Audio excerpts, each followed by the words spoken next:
그날은 아침부터 분주했습니다. 모처럼 셔츠를 다림질하고 머리도 단정하게 매만졌어요. 전날 미리 백화점에서 사둔 과일 바구니를 챙겨 들고 나가다가 제일 중요한 걸 챙기지 않았다는 사실에 부랴부랴 집 안으로 다시 들어왔습니다. 제가 챙겨든 건 바로 임명장이었어요. 그걸 보고 있자니 어제의 기억이 새록새록 되살아났습니다. 대한민국 검사 박민주. 호명과 함께 앞으로 나가서 검사의 명장을 받는 순간 어찌나 손이 덜덜 떨리던지 저도 모르게 입술을 꽉 깨물었습니다. 대통령 휘장이 박힌 그 임명장을 품에 안고 돌아서는데 저도 모르게 눈물이 핑 돌았어요. 객석에 앉아있는 제 동생은 이미 눈물바람이었습니다. 이 임명장을 받기까지 얼마나 많은 우여곡절을 겪었는지 잘 알기 때문이었죠. 저는 임명장과 과일 바구니를 챙겨 들고 집을 나섰습니다. 지하철을 타고 이동하면서 10년 전 이맘때를 떠올렸어요. 겨우 17살의 나이로 앞으로 어떻게 살아야 할지 생계를 걱정하던 그때를 말이죠. 하루아침에 부모님을 사고로 잃고 앞으로 어떻게 살아야 하나 막막하던 차에 친척에게 연락이 왔습니다. 돌봐줄 사람이 없으니 동생과 보육원에 들어가는 게 어떻겠냐고 권유했던 분이었어요. 정중하게 거절했지만 그분은 또다시 같은 제안을 하셨습니다. 보육원 들어갈 생각은 전혀 없는 거니? 거기 가면 그래도 숙식은 해결될 텐데. 네, 그건 미니가 싫다고 해서요. 저도 좀 그렇고요. 지낼 곳은 있으니 생활비만 어떻게 해결하면 될 것 같아요.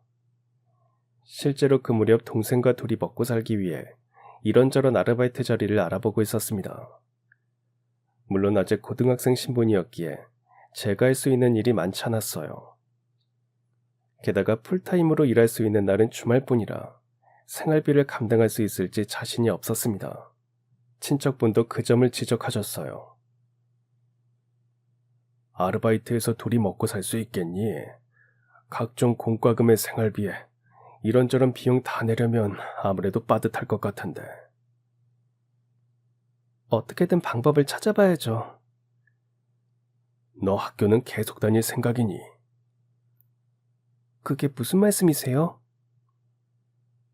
갑작스런 질문에 제가 물으니 친척분이 이렇게 답하셨어요. 무슨 일을 하든 학교를 다니면서 해봐야 몇 푼이나 벌겠니? 너네 둘이 먹고 살 식비도 안 나올 거다. 그러더니 전혀 예상치 못한 제안을 하셨습니다. 마침 내 주변에 공장을 하는 지인이 있는데 네 상황을 얘기하니까 일자리를 마련해주겠다고 하더라. 대신 학교는 그만둬야 할 것 같아. 오전 8시부터 오후 5시까지 근무해야 하거든. 그래도 그렇게 일하면 저와 동생이 생활할 돈은 충분히 벌 거라고 하셨어요. 솔깃한 제안이었지만 당장 학교를 그만둬야 하니 선뜻 대답하기 어려웠어요. 저는 생각해보겠다고 말씀드리고 전화를 끊었습니다. 어릴 때부터 법조인이 되기를 꿈꿨지만 부모님이 돌아가신 이상 학업을 계속 이어가기는 어려울 것 같았어요. 당장 다음 달 생활비를 걱정해야 하는 처지에 대학 등록금은 그야말로 언감생심이었죠. 하지만 동생은 달랐습니다.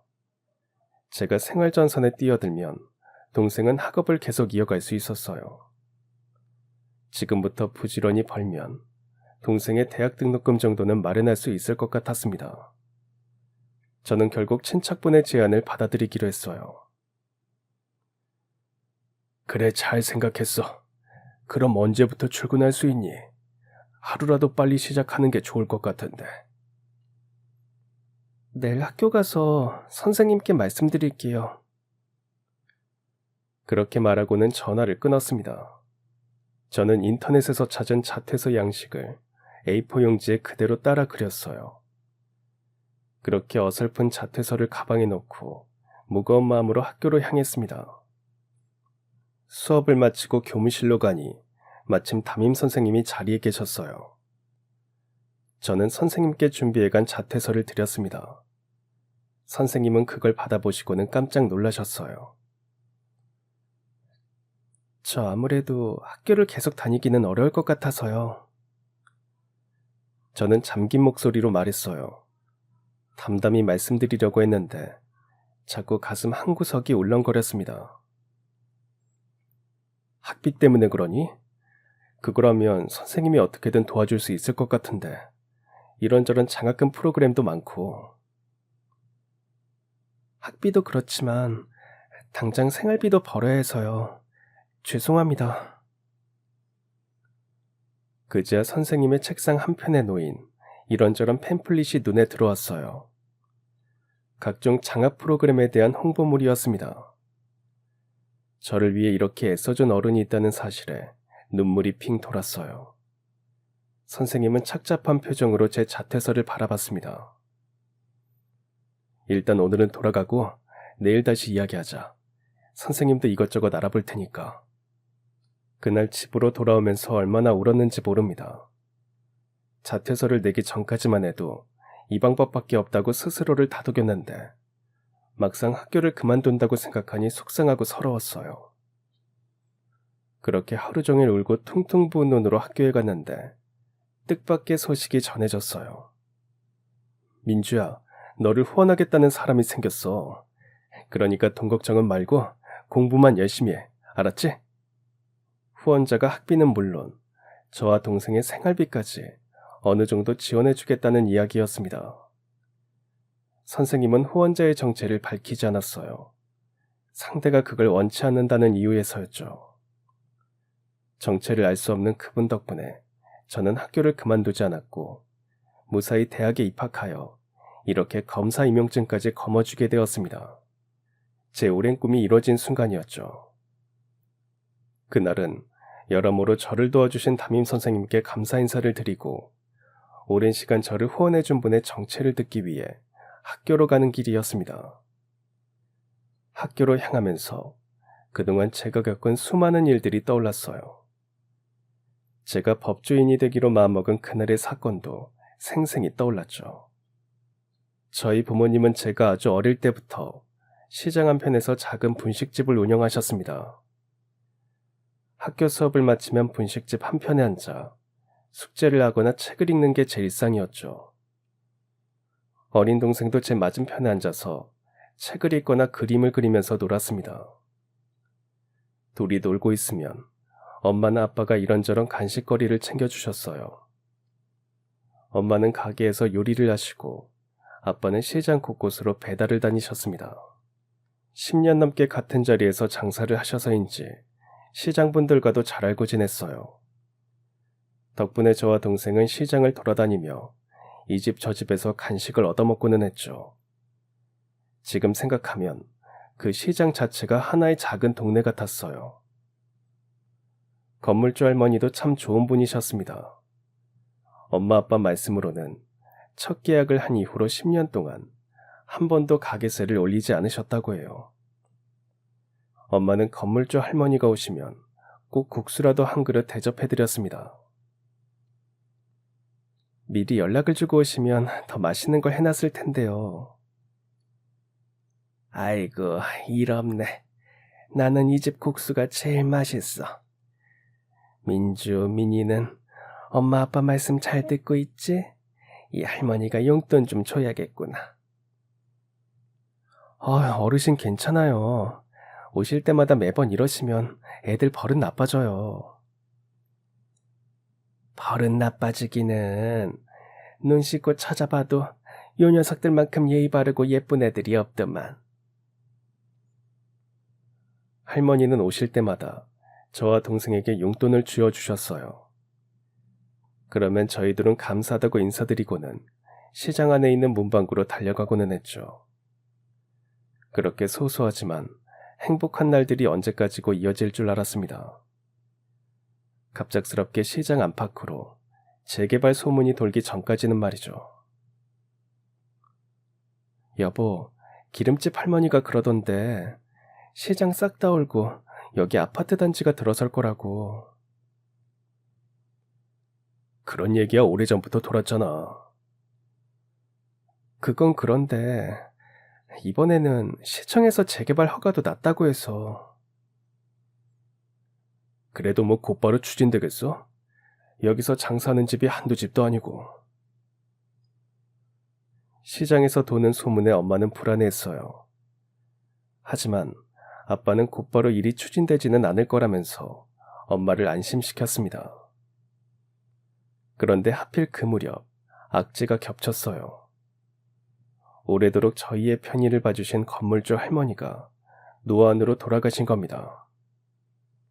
엄마와 아빠는 소식을 듣자마자 가게 문을 닫고 장례식장으로 향했어요. 저희도 엄마 아빠를 따라갔습니다. 어떻게 오신 분들이죠? 할머니 건물에서 가게를 하고 있습니다. 분식집을 하고 있어요. 임대인 분들이시군요. 한 번도 얼굴을 본 적 없는 할머니의 자식들은 떨떠름한 표정으로 저희를 한쪽 구석으로 안내했습니다. 그러고는 저들끼리 수군거렸어요. 그 건물은 어떻게 할 거야? 다 낡아빠진 건물 사겠다는 사람 있을 때 얼른 팔아야지.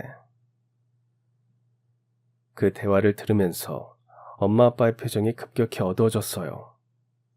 그리고 며칠 후 가게로 웬 양복 차림의 남자 둘이 찾아왔습니다. 그들은 새 건물주라면서 엄마에게 명함을 내밀었어요. 마침 그때 아빠가 배달을 나가고 없어서 엄마만 가게를 지키고 있었습니다. 다음 달까지 가게를 좀 정리해 주셨으면 좋겠는데요. 네? 갑자기 그게 무슨 말씀이세요? 시장 재개발 들어간다는 얘기 못 들으셨어요? 다음 달부터 대대적으로 철거 작업이 진행될 겁니다. 두 남자는 무미건조한 목소리로 그렇게 말했어요. 하루아침에 날벼락을 맞은 엄마는 얼떨떨한 표정으로 힘겹게 말을 이어갔습니다. 아무리 그래도 하루아침에 이러는 법이 어딨나요? 저희 여기서 10년 장사했어요. 근데 한 달 안에 갑자기 나가라뇨. 엄마의 말에 두 남자는 한숨을 내쉬었습니다. 그러더니 오히려 자신들이 편의를 봐준 거라고 말했어요. 지금 당장 쫓아내도 법적으로 아무 문제가 없다면서 말이죠. 그러면서 공문 하나를 주고는 가게를 나갔습니다. 엄마는 별다른 말도 못하고 아빠가 오기만을 기다렸어요. 가게로 돌아온 아빠는 공문을 보고는 펄펄 뛰었죠. 하지만 발칵 뒤집힌 건 저희 가게만이 아니었습니다. 시장 곳곳에 동일한 내용의 공문이 붙었기 때문이죠. 한 달 뒤 철거가 시작되니 계약을 정리하고 가게를 비워달라는 내용이었습니다. 시장은 한바탕 난리가 났어요. 이것들이 장난하나? 내가 여기서 장사한 게 20년인데 하루아침에 나가라니 이게 말이 돼? 이러지 말고 우리도 뭉칩시다. 뭉쳐서 대응합시다. 그렇게 상인들은 의기투합했고 시장 곳곳에 시장 재개발 결사반대, 상인 생존권 보장하라 등의 현수막이 붙었습니다. 상인들은 비상대책위원회도 조직했어요. 대표자를 뽑아서 시청과 구청에 항의 방문도 했습니다. 아빠도 적극적으로 참여했어요. 한두 명도 아니고 시장 상인들 모두가 한마음 한뜻으로 행동하니까 저들도 함부로 못할 거야. 엄마는 아빠의 말을 굳게 믿었습니다. 하지만 저들은 콧방귀도 끼지 않았어요. 도리어 협조하지 않으면 명도 소송을 걸겠다고 협박해왔습니다. 시장 상인들에게는 모두 생소한 용어들이었어요. 상인들 몇몇은 이 사태를 논의하기 위해 변호사 사무실을 찾았어요. 아빠도 그중 하나였습니다. 하지만 결과는 비관적이었어요. 시장에서 장사하는 상인 중 대다수가 사업자 등록을 안 해둔 상태였거든요. 이 경우 영업 손실에 대한 보상은커녕 권리금도 돌려받기 어렵다고 말했습니다. 계약서가 이렇게 버젓이 있는데 그게 무슨 소리입니까? 10년 전에 작성하고 한 번도 갱신하지 않으셨잖아요. 그 사이 건물주도 바뀌었고요. 기존 관계를 승계하지 않는 이상 새로운 건물주가 기존 임차인을 보호할 의무는 없습니다. 보증금 역시 현금을 기반으로 했으니 반환할 이유가 없고, 더군다나 우리 집은 현금 위주로 장사했기 때문에 거래 내역을 증명하기도 어려웠습니다. 이런 법이 어디 있습니까? 선생님, 법은 자기를 잘 아는 사람을 지켜주지 자기를 잘 모르는 사람까지 지켜주지 않습니다. 그 자리에는 저도 함께 있었어요. 하기호 달리 갈 곳이 없어서 아빠와 함께 변호사 사무실을 찾은 참이었죠. 그때 그 변호사의 한마디가 어찌나 뇌리에 깊게 박혔는지 지금도 잊혀지지 않습니다. 그때 마음먹은 것 같아요. 나는 법을 잘 아는 사람이 되어야겠다. 그래서 이렇게 억울하게 당하지 말아야겠다 하고 말이죠. 철거 당일 새벽 6시에 굉음과 함께 철거 크레인이 시장 입구로 들어왔습니다. 엄마와 아빠는 전날부터 가게에서 날을 새셨어요. 가게에 남은 집기들을 챙기기 위해서였죠. 가게의 벽 한쪽에 남은 저와 동생의 키를 잰 흔적들을 보면서 엄마는 그렇게 우셨다고 합니다. 부모님은 가스레인지 몇 개와 튀김솥 등 자질구레한 집기류들만 챙겨서 가게를 나왔어요. 보상금은커녕 보증금이나 권리금조차 제대로 받지 못해서 맨땅에 헤딩하듯 다시 시작해야 했습니다. 엄마와 아빠는 급하게 가게 자리를 알아봤어요. 하지만 목이 괜찮은 곳은 새가 너무 비쌌습니다. 두 분은 결국 다 허물어져가는 낡은 건물 한편에 겨우 자리를 얻었습니다. 하루아침에 빈털터리가 되었으니 허탈하실 만도 한데 엄마 아빠는 저희를 보면서 다시 힘을 내셨어요. 그런 부모님을 보면서 저희도 전보다 더 씩씩하게 지냈습니다. 바뀐 건 하나 더 있었어요. 이번에도 100점 맞은 거야? 이야, 우리 민주 대단한데? 내가 선생님한테 물어봤더니 검사가 되려면 공부 열심히 해야 한대. 나는 법을 배워서 나쁜 사람은 혼내주고 약한 사람은 도와줄 거야. 선생님이 그러려면 검사가 돼야 한대.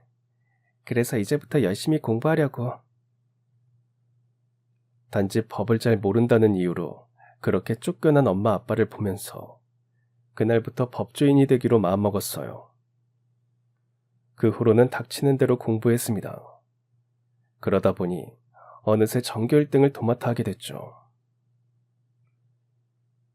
이 집 딸이 그렇게 공부를 잘한다면서요?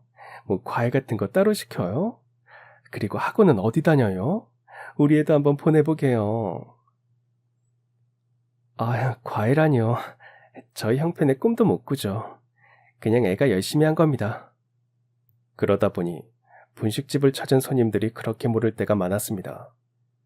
동생도 저를 자랑스러워했어요. 부모님은 저와 제 동생이 잘 크는 걸 보면 안 먹어도 배가 부르다고 말씀하셨어요. 다행히 새로 문을 연 분식집이 어느 정도 자리를 잡아서 전셋집도 다시 구하고 저축도 다시 할 수 있게 되었습니다. 민주야, 엄마 아빠가 학원비까지는 못 대줘도 네 대학 등록금은 어떻게 해서든 마련할 테니까 걱정하지 말고 공부해. 알았지? 아빠는 행여제가 어려운 가정 형편 때문에 공부를 포기할까봐 그렇게 말씀하셨어요. 그 무렵부터는 돈을 더 버시기 위해 작은 오토바이 한 대를 중고로 마련해서 근방까지 배달을 다니셨습니다. 그렇게 온 가족이 시련을 딛고 앞으로 나아가고 있었어요. 하지만 얼마 안가 더 큰 시련이 저희 가족을 덮치고 말았습니다. 민주야, 문단속 잘하고 먼저 자고 있어. 엄마 아빠는 언제 오는데? 내일 단체 주문이 있잖아. 준비 좀 더 해놓고 들어가려고. 내가 좀 도와줄까? 돕기는 좀 있으면 시험이잖아.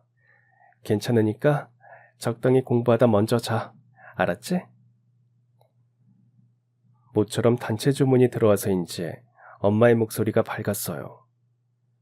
저는 알았다고 하고 전화를 끊었습니다. 동생은 이미 잠들어 있었어요. 그날 공부할 분량을 마무리하니 어느덧 밤 11시가 지나 있었습니다. 엄마 아빠는 그 시간까지 들어오지 않으셨어요. 저는 가게로 전화를 걸었습니다. 엄마, 아직도 안 끝났어? 거의 다 끝났어. 아빠 기름솥 다 닦으면 이제 들어가야지. 12시 전에는 오는 거지? 그럼. 아휴, 얼른 자, 늦었다. 저는 알겠다고 하고 전화를 끊었습니다. 설마 그게 엄마 아빠와의 마지막 통화가 될 줄은 꿈에도 모르고 말이죠. 깜빡 잠이 들었다가 눈을 떴을 때는 새벽 2시였습니다. 안방을 확인해 보니 부모님은 그 시간까지 돌아오지 않으셨어요. 불길한 예감에 가게로 전화를 했는데 연결이 되지 않았습니다. 저는 잠들어 있는 동생을 깨웠어요. 미니야, 일어나봐. 가게 좀 가보자. 엄마 아빠가 새벽 2시인데도 아직 안 오셨어. 얼른 일어나봐. 저는 비몽사몽한 동생을 억지로 깨워서 집을 나섰습니다. 차가운 새벽 공기에 절로 몸이 움츠러들었어요. 그런데 고요한 새벽의 거리로 사이렌 소리가 불길하게 울려 퍼졌습니다. 곧 소방차와 구급차가 연달아 저희 곁을 스쳐 지나갔어요. 두 차량 모두 저희 분식집 방향으로 달려갔습니다. 순간 불길한 예감에 동생의 손을 잡고 무작정 그 뒤를 따라 뛰었어요. 곧 분식집 근처에 다다른 순간 저와 동생은 새된 비명을 질렀습니다. 분식집이 있는 건물이 활활 불타고 있었어요. 소방관들은 불을 끄기 위해 진땀을 흘리고 있었습니다. 저도 모르게 가게로 다가서려 하자 상황을 통제하던 경찰이 저를 말렸어요. 위험해, 뒤로 물러나. 저 안에 엄마 아빠가 계세요. 이 늦은 시간에 사람이 있을 거라고는 예상하지 못했는지 경찰관이 당황하는 게 눈에 보였어요. 경찰관은 제 말을 소방관에게 전달했고 소방관들은 불길이 어느 정도 잡히자 급히 가게 안으로 들어갔습니다. 곧 소방관들이 의식을 잃은 엄마와 아빠를 들쳐업고 가게에서 나왔어요. 소방관들은 두 분을 각각 구급차에 나눠 태웠습니다. 저와 동생은 엄마가 탄 구급차에 함께 올라탔어요. 엄마는 까만 재를 뒤집어 쓴 채 의식을 잃은 상태였습니다. 구급대원이 바쁘게 응급처치를 했지만 미동도 안 하셨어요. 저와 동생은 겁에 질려 그 모습을 지켜만 보고 있었습니다. 두 분은 급히 병원으로 옮겨졌지만 끝내 깨어나지 못했어요. 그렇게 저와 동생은 하루아침에 엄마와 아빠를 하늘나라로 떠나보내고 말았어요. 화재 원인은 전기압선이었습니다. 여기에 가스 누출까지 복합적으로 얽혀서 화재를 더 키웠다고 해요. 그제야 문득 가게 문을 연 첫날 전기기사가 아빠에게 한 말이 떠올랐습니다. 건물이 너무 낡았어요. 전기 배선도 엉망이고 누전 차단기라도 새 걸로 바꾸시는 게 좋을 것 같네요. 아휴, 이거 너무 위험해요. 아빠는 그 말을 건물주에게 전달했지만 건물주는 알았다고만 하고 별다른 조치를 취하지 않았습니다. 그러다 이런 끔찍한 비극이 벌어지고 만 거죠. 그날의 화재로 건물이 모두 불탔지만 손해배상은 이루어지지 않았어요. 책임 소재가 불분명하다는 이유에서였죠. 그 순간에도 법은 저희 편이 되어주지 않았습니다. 애들은 어떡해요? 친가 쪽에서는 맡아줄 사람이 없는데. 부모님을 그렇게 떠나보내고 황급히 장례가 치러졌어요. 동생은 하염없이 울었지만 저는 갑작스런 상황에 눈물조차 나오지 않았습니다. 그런 저희를 보면서 친척들이 수근거리는 소리가 들렸어요. 할머니, 할아버지는 양가 모두 돌아가신 상태였고 아빠는 외동이라 형제가 없었습니다. 기댈 곳은 한 곳뿐이었어요. 애들 엄마 여동생이 있는 집으로 시집 갔다면서요. 첫째는 거진 다 컸으니까 몇 년만 돌봐주면 좋을 텐데요. 그게 우리 마음대로 되나요? 본인이 원해야 하는 거죠. 그런 소리를 들으면서 저 역시 이모에게 신락 같은 희망을 걸었습니다. 이모가 부잣집에 시집 갔다는 건 저도 알고 있었거든요. 그렇다고 저희 집에 딱히 도움을 준 적은 없지만 그래도 하나뿐인 언니의 자식들이니 작게나마 도움을 주지 않을까 기대했습니다. 하지만 그런 제 기대는 산산이 부서지고 말았어요. 이런 말씀 드리기 뭐하지만 저희 집에서는 애들을 봐줄 만한 곳이 없어서요. 몇 년만 애들을 좀 도와주시면 안 될까요? 이모와 이모부는 장례식 둘째 날에나 찾아와서는 부조만 하고 돌아가려고 했어요. 아빠 쪽 친척들이 그런 이모를 붙들고 사정을 설명했습니다. 하지만 이모는 망설임 없이 답했어요. 죄송합니다. 저도 그럴 여유가 없네요. 그러고는 이모부와 함께 장례식장을 빠져나갔습니다. 이모는 저와 동생에게 눈길조차 주지 않았어요. 그런 이모를 보면서 다들 한마디씩 했습니다. 세상에, 하나뿐인 친언니가 죽었는데 어쩜 저리 쌀쌀 맞을까? 옷에 신발에 가방에 아유, 몸에 두르고 온 것만 팔아도 몇백은 되겠구만. 있는 사람이 더하다더니 그 말이 딱 맞네.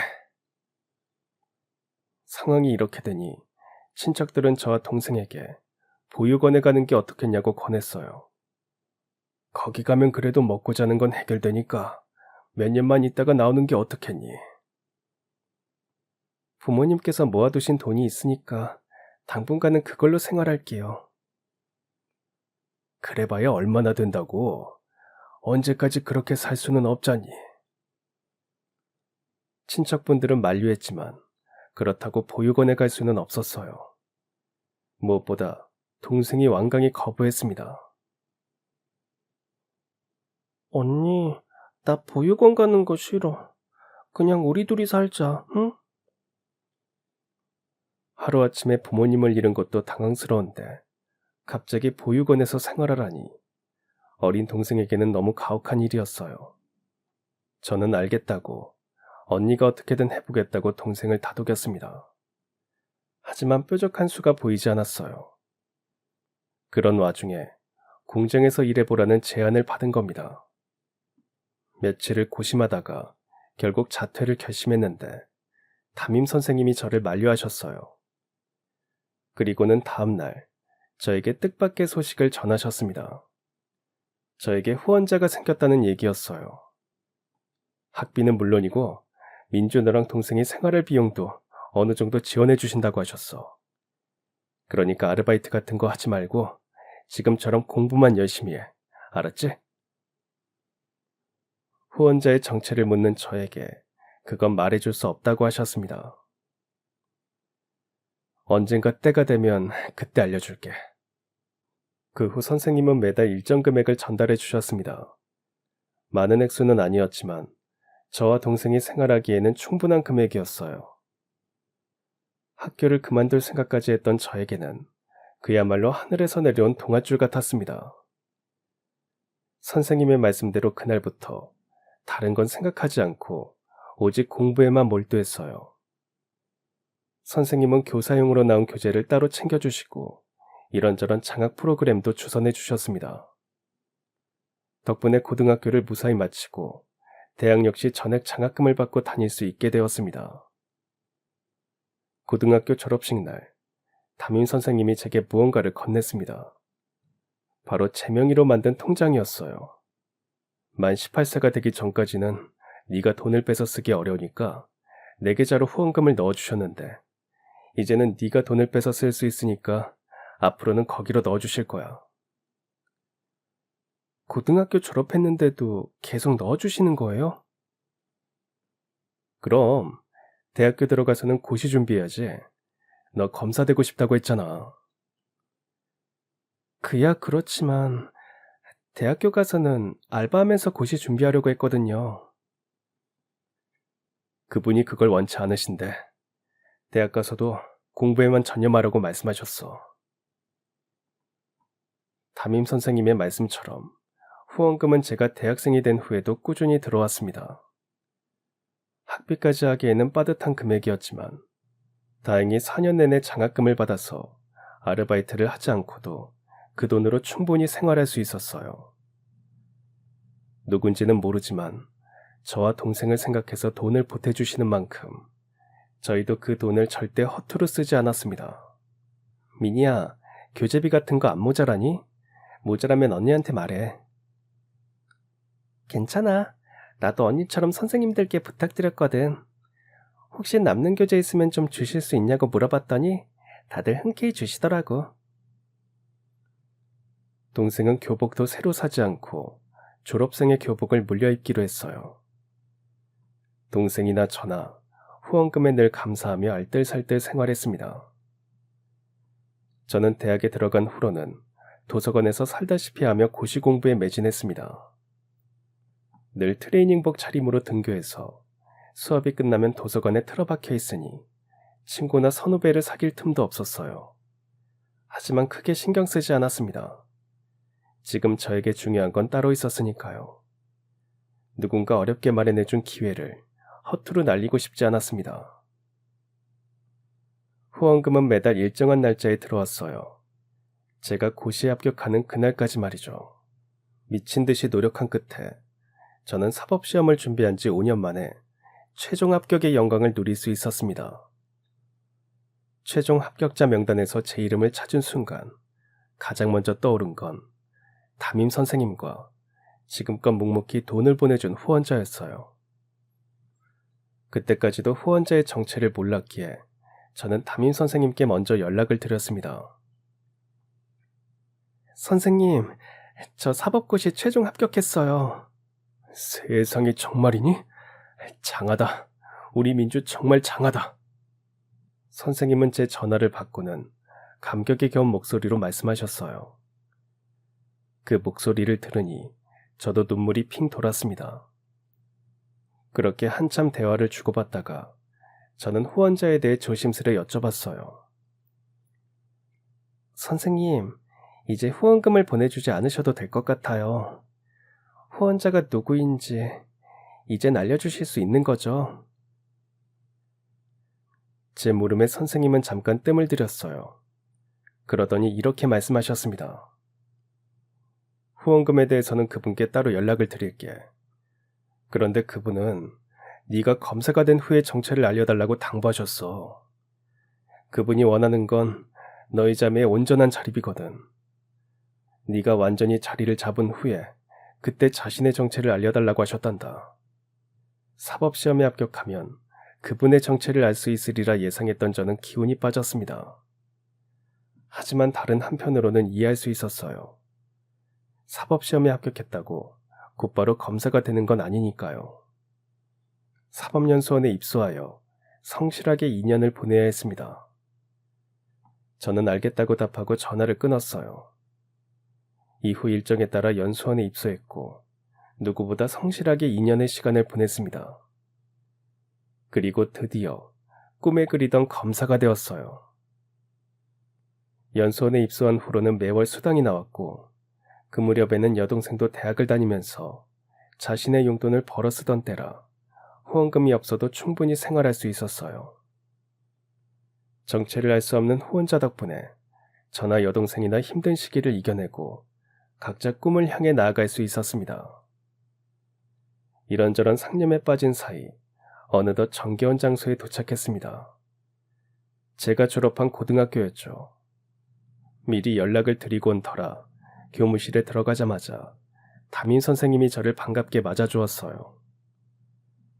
고등학생 때 저를 가르쳐 주셨던 선생님들도 제 소식을 듣고는 진심으로 축하해 주셨어요. 민주 너는 해낼 줄 알았어. 맞아요. 학교 다닐 때도 워낙 똑부러졌잖아요. 그렇게 축하 인사를 받고 감사 인사를 드리며 바쁘게 교무실을 돌아다녔습니다. 한 차례 인사가 끝나고 교무실 한편에서 담임 선생님과 밀린 이야기를 나누었어요.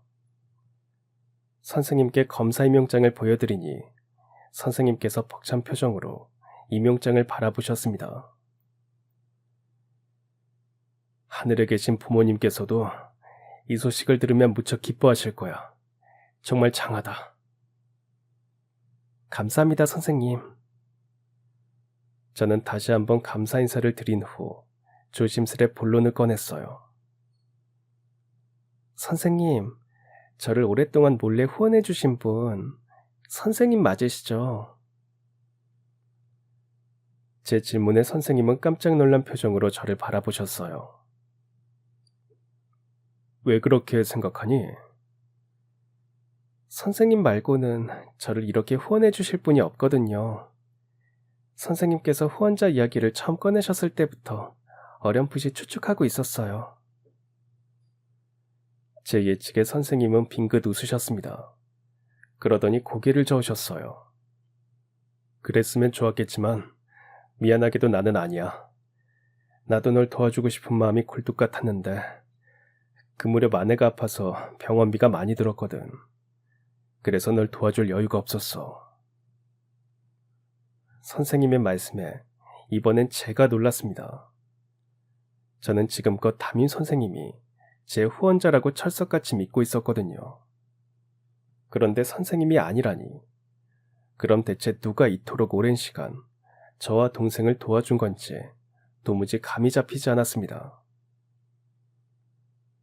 그럼 대체 누가 저희를 도와주신 거죠? 너와 민주를 후원해준 분은 바로 너희 이모님이셔. 선생님의 입에서 상상도 못할 호칭이 나왔어요. 저는 놀라서 되물었습니다. 이모요? 그래, 너희 이모님. 그러더니 선생님은 핸드폰 번호를 하나 적어서 저에게 건네주셨습니다. 네가 검사가 되면 그때는 정체를 밝혀도 된다고 하셨어. 이 번호로 연락해보렴. 어떻게 된 일인지 직접 듣는 게 나을 것 같구나. 저는 얼떨떨한 표정으로 선생님께서 건네주신 연락처를 받아들었습니다. 학교를 나온 저는 망설이다가 선생님이 알려주신 번호로 전화를 걸었어요. 통화음이 몇 번 가더니 곧 저편에서 힘없는 목소리가 들려왔습니다. 네, 누구시죠? 이모, 저 민주예요. 제 말에 이모는 한동안 아무 말씀도 안 하셨어요. 그러다 이렇게 물으셨습니다. 담임 선생님께 이야기를 들은 모양이구나. 네, 자세히는 말씀해주지 않으셨어요. 혹시 직접 뵙고 자세한 이야기를 들을 수 있을까요? 그러자, 그게 낫겠구나. 다행히 이모가 시간이 돼서 그날 바로 이모를 만날 수 있었어요. 부모님의 장례식 이후 한 번도 뵙지 못한 터라 거의 10년 만에 뵙는 거였습니다. 이모는 어딘가 초췌해 보였어요. 장하다. 결국 해냈구나. 언니도 그랬어. 뭐든 하면 끝을 보곤 했지. 이모는 제가 맞은편에 앉아 웃으면서 그렇게 말씀하셨어요. 늘 어두운 표정만 짓고 있었는데 그렇게 웃는 이모를 보니 어딘가 낯설었습니다. 이모가 저와 민희를 후원해 주셨다는데 사실이에요? 그래, 마음 같아서는 더 도와주고 싶었는데 내 능력이 그것밖에 안 됐어. 아니에요. 저와 민희가 생활하기에는 충분한 돈이었어요. 정말 감사드려요. 제 말에 이모는 희미하게 웃었어요. 그랬다면 정말 다행이다. 근데 왜 정체를 숨기신 거예요? 알려주셨어도 괜찮았을 텐데. 전 그것도 모르고 이모를 오해했어요. 그 말은 사실이었어요. 있는 집에 시집가 놓고 저희를 도와주지 않아서 그런 건 아니었습니다. 그보다는 하나밖에 없는 친언니 장례식장에 와서 금방 가버린 게 더 충격이었어요. 저 역시 자매라 이모의 그런 행동이 이해가 가지 않았습니다. 이모는 그런 제 마음을 읽은 듯 웃으며 물었어요. 내가 참 매정하고 모진 사람이라고 생각했지. 그러더니 나직이 한숨을 내쉬었습니다. 아야, 어디서부터 이야기를 풀어야 할지 모르겠네. 아무래도 내 팔째가 꼬인 그 시점부터 이야기를 들려줘야겠다. 이제 민주 너도 다 컸으니까 이런 이야기를 해도 될 것 같네. 그러면서 이모는 자신의 결혼 생활에 대해 들려줬습니다. 우리도 부모님이 일찍 돌아가셨어. 그 일로 언니는 대학도 못 가고 바로 취업 전선에 뛰어들었지. 나는 언니가 그렇게 희생한 덕분에 대학을 무사히 졸업할 수 있었고, 외할머니와 외할아버지가 일찍 사고로 돌아가신 건 알고 있었어요. 하지만 그 후 엄마가 저처럼 생계를 책임지기 위해 학업을 중단한 건 몰랐습니다. 엄마가 그런 얘기는 하지 않으셨거든요. 그런데 철없는 나는 유학이 가고 싶었어. 영어 영문학과를 나와서 친구들이 다들 어학연수를 다녀왔거든. 언니는 내 무리한 요구에도 아무 말 하지 않고 나를 외국으로 보내줬어. 그리고 거기서 지금의 남편을 만나게 됐지. 어렵게 유학을 온 자신과 달리 이모부는 있는 집 자식이라 모든 게 여유로웠다고 해요. 이모는 자신이 갖지 못한 그 여유로움에 끌렸다고 했습니다.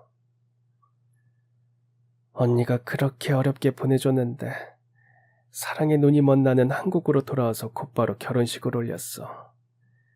애써 배운 것들을 제대로 써먹기도 전에 말이야. 시댁은 본가에 들어와 살기를 요구했습니다. 대신 혼수 같은 건 일절 요구하지 않았죠. 이모는 그 요구를 받아들였고 신혼여행에 다녀와서 곧바로 시부모님을 모시고 살게 됐습니다. 이모는 그 선택을 두고두고 후회한다고 했어요. 남편 자체는 그렇게 나쁘지 않았어. 마마보이 기질이 좀 있기는 했지만 그때는 부모 말 잘 듣는 착한 아들이라고 생각했지. 문제는 시어머니였어. 시어머니는 이모를 대놓고 하대하고 무시했다고 합니다.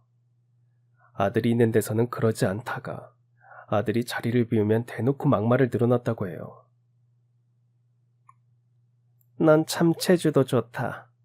순진한 내 아들 꼬셔서 이렇게 팔자 편하게 살고 있으니 남자 후리는 것도 체주라면 체주지.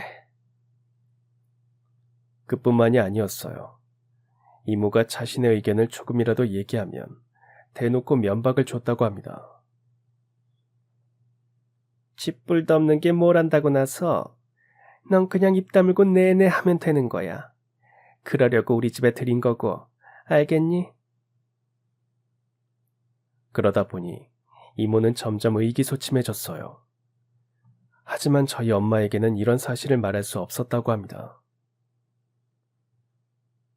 괜히 걱정을 끼치기 싫었어. 내가 선택한 거니까 그 책임도 온전히 내가 지는 게 맞다고 생각했지. 그렇게 이모는 누구에게도 마음을 토로하지 못하고 마음의 병을 키워갔다고 해요. 그럴수록 시어머니의 막말은 더욱 심해졌다고 합니다. 하다못해 이모부에게 몇 번 도움을 요청했지만 이모부는 대수롭지 않게 여겼다고 해요. 우리 엄마가 말을 좀 세게 해서 그렇지 나쁜 뜻으로 얘기한 건 아니야. 그나마 자식이라도 생기면 그 아이에게 의지해서 살아갈 텐데 죽어라 노력해도 좀처럼 아이가 들어서지 않았다고 해요. 그러자 시어머니의 구박은 더욱 심해졌다고 합니다. 가진 거라고는 멀쩡한 몸뚱이밖에 없는 게 애까지 못 가지면 대체 어쩌자는 거니? 이모부 역시 결혼하고 3년이 지나도록 아이가 생기지 않자 밖으로 나돌기 시작했다고 해요. 시어머니는 외려 그런 이모부를 부추겼다고 합니다. 내가 보니 쟤는 네 아이 갖기는 그른 것 같구나. 그렇다고 대가 끊기게 놔둘 수도 없으니 어쩌겠니? 밖에서라도 만들어 와야지. 심지어 시아버지조차 이모부의 외도를 눈감아 주셨다고 합니다. 그러니 이모부는 거리낄 게 없었죠. 이세를 만든다는 명목으로 이 여자 저 여자를 만나고 다녔다고 합니다. 상황이 그렇게 되니 이모는 진지하게 이혼을 고민했다고 해요. 무슨 부귀 영화를 누리겠다고 이런 대접을 받으면서 이 집에 붙어있나. 그런 생각이 들었어. 언니에게는 정말 미안하지만 이쯤에서 모든 걸 정리해야겠다고 생각했지. 그런데 막상 그 뜻을 알리니 시부모가 펄쩍 뛰었다고 합니다. 집안에 명예가 있는데 어디 감히 이혼 얘기를 꺼내냐며 역정을 내셨다고 해요. 어머님, 이제라도 새며느리 들이세요. 그래야 대를 이을 수 있죠. 못하러 그런 번거로운 짓을 해. 종훈이가 밖에서 만들어 오면 네가 키우면 될 일을. 저보고 사생아를 키우라는 말씀이세요? 사생아라니, 종훈이 아이면 엄연히 우리 집안 핏줄이지. 그러면서 이모를 의심했다고 합니다. 설마 돈이 탐나서 이혼하려는 거니? 위자료니 뭐니 그딴 걸 챙겨가려고? 아니에요, 어머님. 저 위자료 한 푼도 안 주셔도 돼요. 아무것도 바라지 않으니까 그냥 이혼만 허락해 주세요.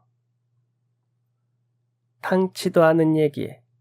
그렇게 쉽게 놔줄 거면 애초에 결혼도 안 시켰다. 우리 집안 사람이 되면 죽을 때까지 이 집에서 살아야지.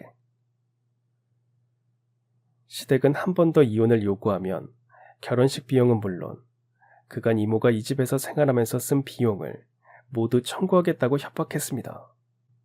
말도 안 되는 얘기였죠.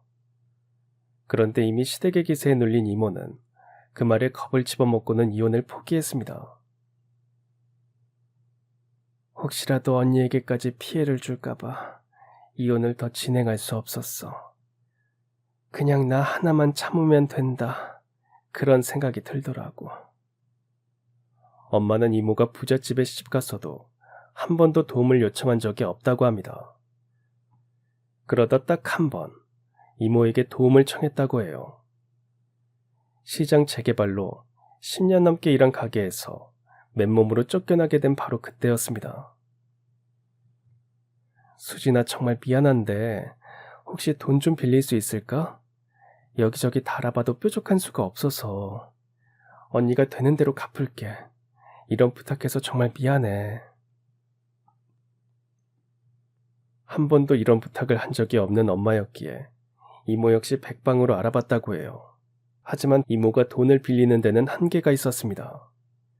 결혼한 후로는 경제활동을 전혀 안 했으니 어찌 보면 당연한 일이었죠.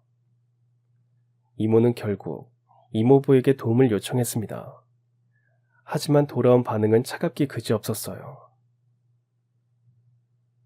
그건 빌려달라는 게 아니라 삥을 뜯는 거지. 갚을 능력도 없잖아.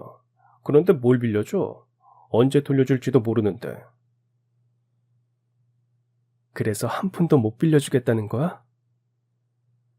여보, 이렇게 형제끼리 돈거래하고 돈 뜯기잖아? 기분 엄청 안 좋아. 관계도 이상해지고. 애초에 시작을 안 하는 게 나아. 그러면서 이런지아에 거절했다고 해요.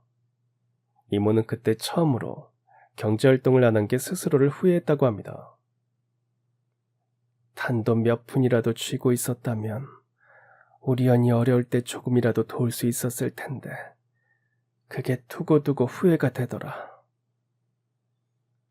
그러다 엄마 아빠가 화재 사고로 돌아가시자 이모의 죄책감은 극에 달했다고 해요. 그때 내가 조금이라도 돈을 보탰다면 그렇게 위험한 건물에 가게를 얻지 않았을 텐데 그 생각에 몇 날 며칠 잠을 이룰 수 없었어. 나중에는 불면증이 심해져서 약까지 먹었단다. 그렇게 죄책감에 시달렸지만 대놓고 저희 자매에게 도움을 줄 수는 없었다고 해요. 집안 꼴이 이러니 너네를 데리고 올 수도 없고 대놓고 도와줄 수도 없었어. 시댁 식구들 돈이 그렇게 많으면서도 자기 집에서 돈이 나가는 꼴은 못 봤거든. 만약 시댁 돈으로 너네를 도운 걸 알면 당장 난리가 났을 거야. 그래서 이모는 익명의 후원자가 되기로 결심했습니다. 혹시 모를 시댁의 의심을 피하기 위해서였죠.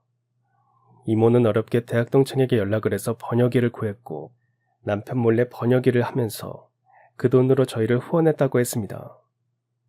남편이 잠든 새벽에 몰래 번역일을 해서 그 돈으로 너희를 도왔어. 다행히 담임 선생님이 중간에서 가교 역할을 해주셔서 정체를 드러내지 않고 너희를 도울 수 있었단다. 그러면서 이모는 그 시간이 도리어 자신을 구원했다고 했습니다. 엄마가 죽고 내내 죄책감에 시달리다가 자신이 번 돈으로 저희를 도우면서 그날부터 제대로 잘 수 있었다고 했어요. 이렇게나마 언니에게 진 빚을 갚아나간다고 생각하니 그제야 비로소 잠을 잘 수 있게 됐어. 결국은 그 시간이 너희는 물론 나도 살린 셈이지. 그렇게 말하는 이모의 눈가는 어느덧 촉촉하게 젖어 있었어요. 저 역시 어느 순간 눈가를 훔치고 있었습니다. 고마워요, 이모. 덕분에 저나 민이나 꿈을 이룰 수 있었어요. 아니야. 나도 너희 덕분에 이렇게 버텨낼 수 있었어.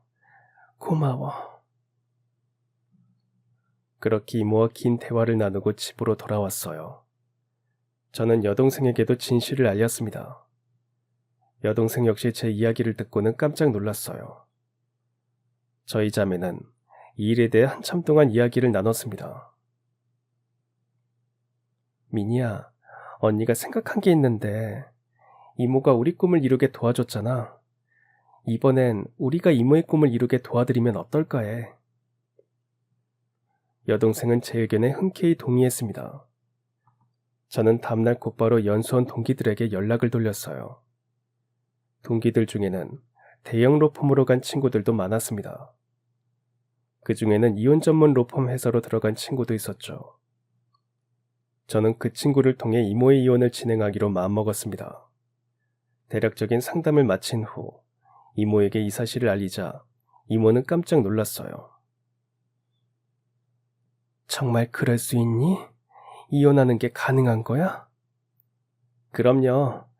이모가 그동안 시댁에서 당한 정신적, 언어적 폭력과 남편의 외도, 그것만으로도 충분해요. 이모는 제 말에 용기를 내어 이혼 소송을 진행했습니다. 시댁은 길길이 날뛰며 대형 로펌을 등에 업고 맞소송에 나섰지만 결과는 이모의 승리였어요. 이모는 이모부와 갈라서는 데 성공했고 상당한 금액의 위자료까지 받게 되었어요. 이모는 그 돈으로 혼자 살 집을 구했고 저와 여동생은 이모네 집에 자주 왕래하며 지내기 시작했습니다. 자식이 없는 이모는 저와 여동생을 친자식처럼 챙겼고 저와 여동생 역시 이모를 살뜰히 챙겼어요. 사연을 적다 보니 이렇게 왕래한 지도 어느덧 10년이네요. 그 사이 저와 여동생은 제 짝을 만나서 결혼했습니다. 저는 여전히 검사로 활동하고 있고 여동생은 학교에서 아이들을 가르치고 있어요.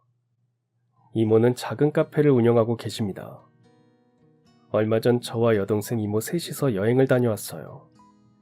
이런저런 이야기를 하다가 10년 전 이야기가 나오면서 저와 여동생 이모가 한바탕 눈물을 쏟았죠. 이모가 평소 이 채널 사연을 즐겨 듣는다고 해요. 사연이 소개되면 이모에게 작은 선물이 되겠다 싶어서 이렇게 정리해서 보내봅니다. 그동안 마음고생 많이 하신 만큼 앞으로는 웃을 일만 많으셨으면 좋겠어요.